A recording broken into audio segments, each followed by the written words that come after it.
What's up, beautiful people? In this video we will be planting kale 2 ways, maybe even 3, but for sure 2 ways. So make sure you stick in to know what you should do, what you can't do, and how to do it too. Let's go! What's up, beautiful people, and welcome to another episode of Don't Keep Up With the Joneses. Don't keep up with the Joneses. Don't keep up with the Joneses. Don't keep up with the Joneses. Don't keep up with the Joneses.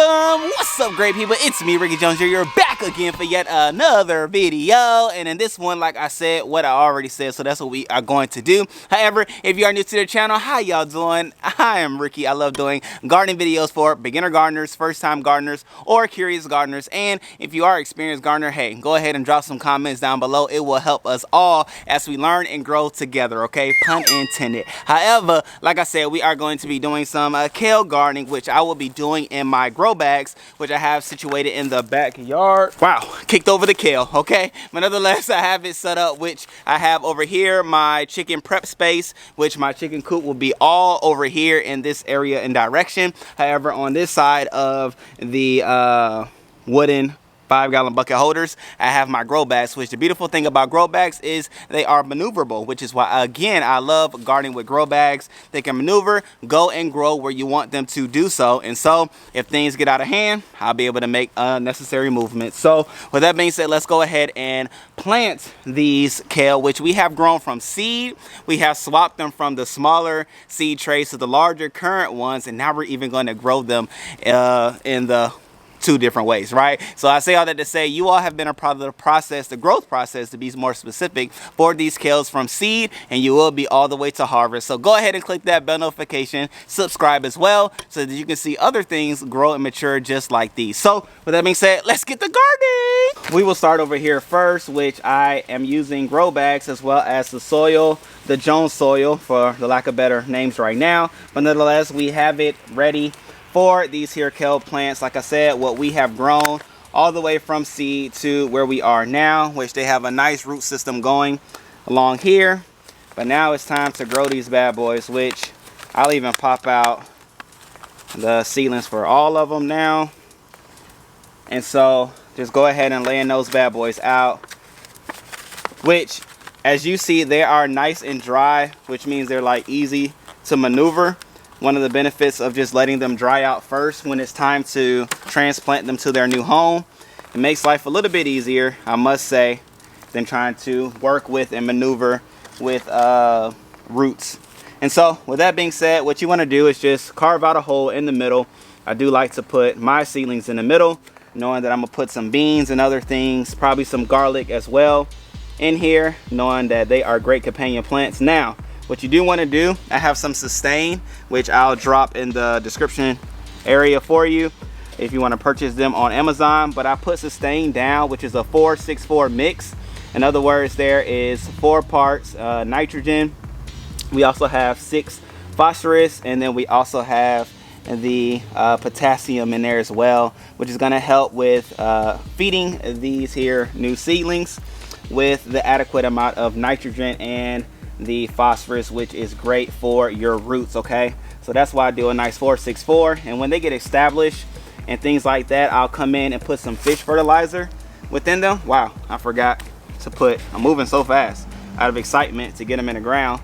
But that's why, again, to have it nice and dry is ideal, because it makes maneuvering them so much easier and better for you. But nonetheless, putting it back in there nice and easy. And then from there, what you want to do after you put your fertilizer down, you put your seedling in. From this point is where you want to water. So let me go ahead and do that, making sure not to water the leaves, but to get to the root system itself, so everything can get adequate and established. Now we can also do it as we are putting down the plant, which I'll do on the next ones. But this reminds me, I'm gonna have to build a nice water catching system for my kale back here in the grow bag. So definitely be on the lookout for that video, because I'm seeing already now the water going all the way through, which is what you do want. However, to keep me from having to watch it so often and water so often, we're gonna do something special. Okay, so let's go ahead to the second method through my raised beds, which I'm gonna do the same thing that I did in the back, which is go ahead and lay out my seedlings, which I love doing it in the raised bed as well, just to see, you know, y'all know me. If you don't, you'll learn that I love competition, and so I like to see which way even grows faster, how the plants do, how they do with other things around them, and so forth and so on, the different elements. However, I also like to do it in both methods because I don't know which way you're actually growing in your garden, and you know, hopefully I'm able to grow it in a way that you do, so that you're able to see how I do it, to know, you know, the pros and cons of doing it your way as well. And so also, as you can see on with my raised beds, I have this watering system, PVC watering system pipe, so I won't have to water it as much because of it. However, I will do that initial watering, which is necessary just to establish the new. Let's go ahead and put some sustain down in there, of course. And then from there, you just want to backfill in your seedling. And I've actually watered the raised bed earlier today because it has been fairly warm here in Tampa, Florida.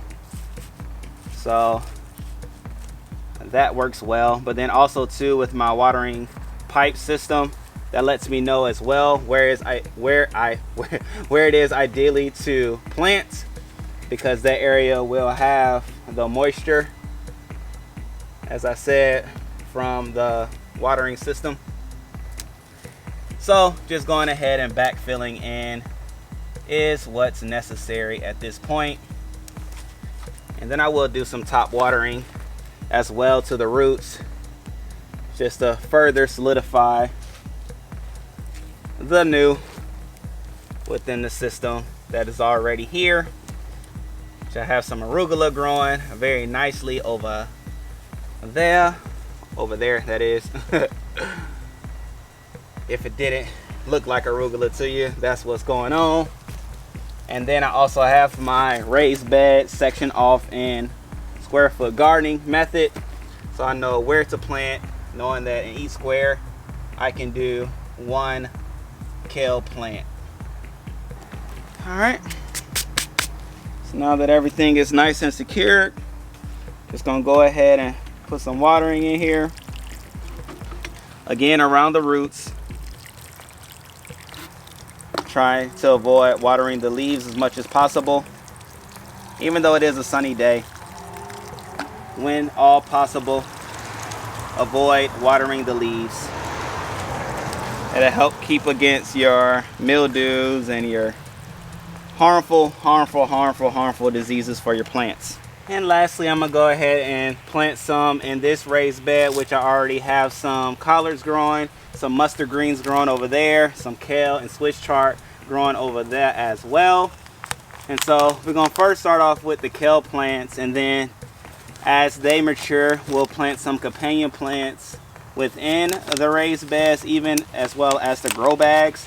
You all know I love companion planting, and so whenever it is possible, I grow forward. Okay, you see what I did there? You see what I did? Little Daddy Joe. Yeah, now you know how it goes.